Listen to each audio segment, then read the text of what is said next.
Hello everyone, this is probably the last video of the Osprey in one piece in clay, because I am preparing to take pictures of it, just doing a final touches, and I will be proceeding to photographs, and after I will section the sculpture, chop it in pieces and start molding it, which I will be also taking videos of the process, more technical. So this is the last video from the sculpting part. So I'm just going around now checking the, you know, I need to change anything. So this is my lighting setup. I've got 6 soft boxes, and I can also put the spotlight, which is off right now. So with the soft boxes, I'm getting like an even soft light, so I can do a proper documentation. So the photography that I'm taking of the sculptures is not like art photography, it's technical documentation of the sculpture, so to show how the sculpture looks, rather than, you know, making an artistic photograph, if you know what I mean.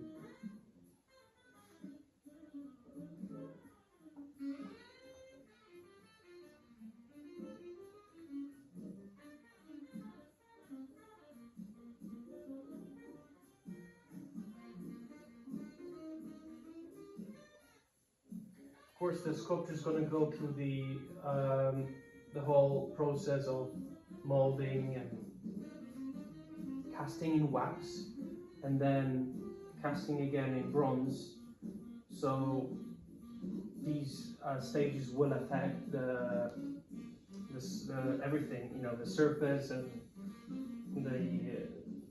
they could affect the composition. But because I'm doing it, I will make sure it's as I want.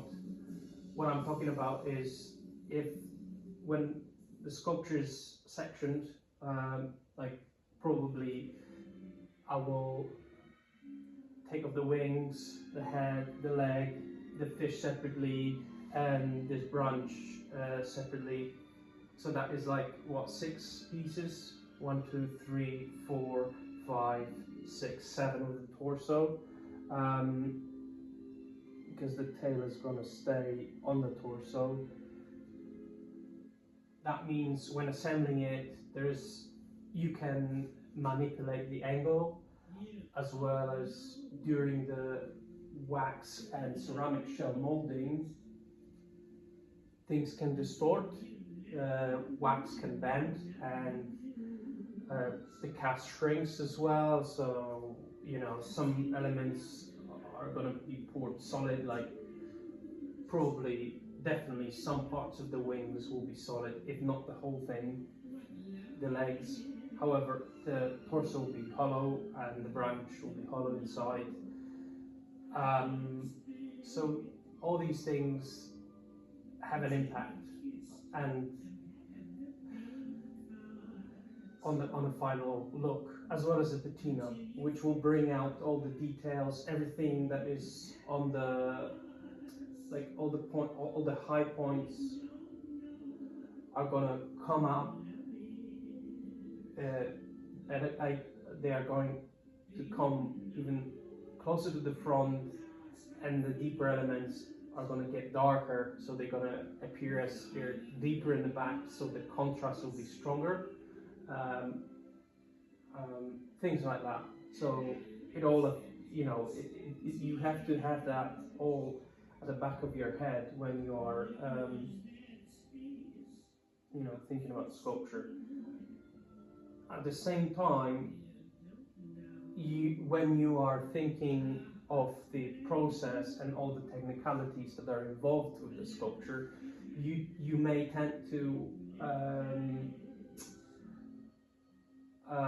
avoid certain things because they may be difficult in the process of casting, like these things, for example. but you know, that is something that you should never avoid in terms of because it's difficult. That is not an argument for, you know, to compromise your vision, your sculpture, because something is difficult technically.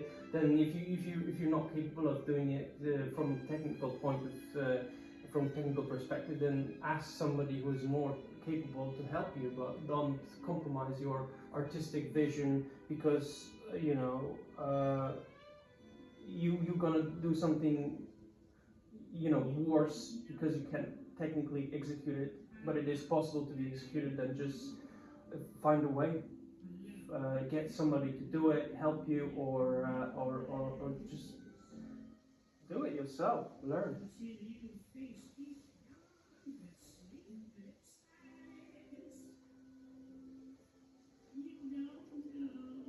Well, in this case, it's just going to be very laborious. It's nothing that is like, I don't know, like it is tricky, you know, in terms of the structure when it comes to assembling it in bronze.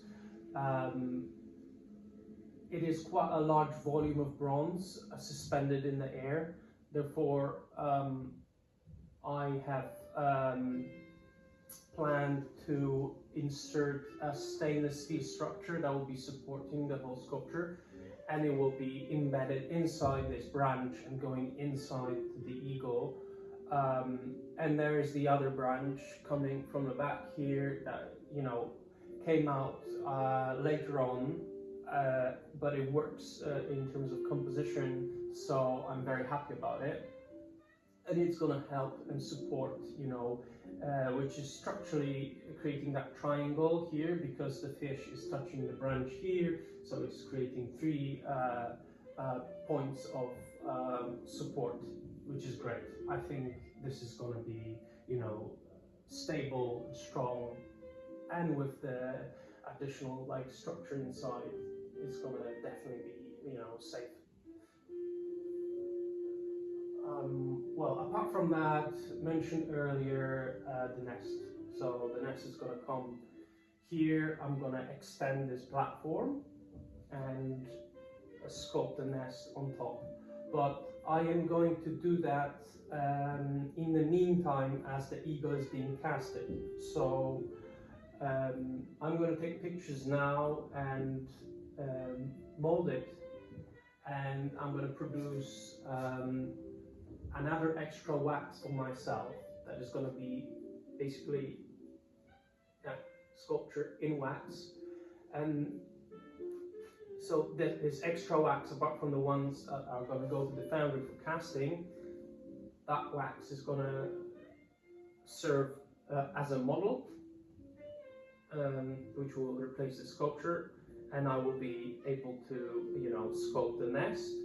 At the same time, the other waxes are going to be covered in ceramic shell and are going to be casted in bronze. So by the time I finish which is quite time taking consuming process, and by the time I finish the nest and mold it and prepare the wax, I should have the bronze elements of the eagle ready. So I will be able to start assembling it, and in that same time, the nest will be casted. So by the time I finish assembling the eagle, the nest part will come, and that will basically keep me busy all the time. That's the plan. So, you know, in terms of sculptural values, my task for now is to just do what I'm doing right now, which is look at it and just make sure everything is satisfying. You know, if I like it. You know, as you can see, I'm here you know, at the base of the sculpture, looking up to it, and I like this angle particularly because you can see the face of the eagle. But it's quite attractive from that perspective as well. I can imagine somebody wanting to have it, you know, on a coffee table, because you can then have all these wings, you know, right in front of you. I was questioning myself about the feather work, and at some point, I don't know if I should be saying that, but at some point I was thinking of, you know, going and executing them literally every single feather, full on, like, but and I've done some research, and I've you know, actually, and I came back to look at it again, and the more I look at it, the more I like it, which is good. At the beginning, I was not convinced, but the longer I look at it, and the more I imagine this in bronze, the more I'm convinced I am. So, which is good.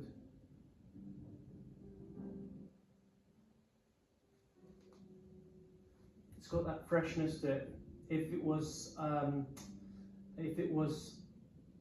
executed literally, you know, like an anatomical model, it would be like anatomical model. It would be just, you know, it is a sculpture. It is an impression of an eagle. What I'm trying to do is capture the, you know, the emotions, you know, when this eagle is, you know, hunting and you know, the dynamism, the character. These are the values that I'm looking for. And so anatomical correctness is, you know, it's like secondary. Anatomy is just like a source of information for me. You know, I want to know, I want to, you know, be aware of what's happening, you know, how this creature is, you know, built and what's underneath. I want to know that. I want to study the movement. I want to be aware of everything. I don't want to have any stupid mistakes. So that is important, but it is not everything, you know. What is most important for me is the, you know, that emotion of you know, the drama that is happening here, you know, the focus, you know, and the character of Osprey. That is what this sculpture is about.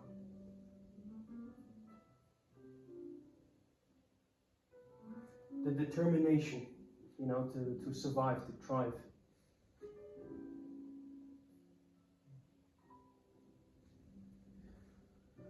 Okay, I think I'm going to finish it here, and I'm going to get another video from when I'm sectioning the bird. So I'll see you in the next one.